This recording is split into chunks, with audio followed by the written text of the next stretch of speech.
How to fix couldn't save contact changes problem. So if you want to fix couldn't save contact changes problem, then what you need to do is first you just need to simply go with your contacts application and go with the plus, which will be on the bottom right.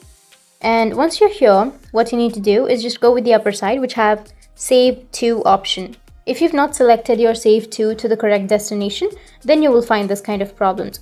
So just tap on save to and then select the correct mail address or the device or SIM, anything that you're comfortable with.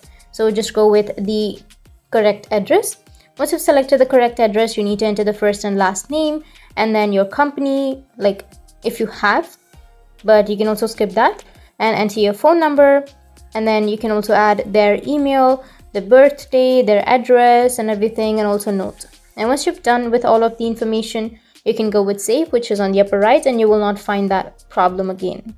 In many cases, this will fix your problem, but if that doesn't fix your problem, then the next thing you can do is just open up your Play Store and go with search. Under search, you need to search for contacts. And once you search here, you will have the contacts application. If you have any updates under this application, just go and update it. Once you update it, you need to restart your device. And after restarting, your problem will be fixed. You can go back and try saving a contact and it will fix. So that's it. And if you have any questions, feel free to comment below. Thanks for watching.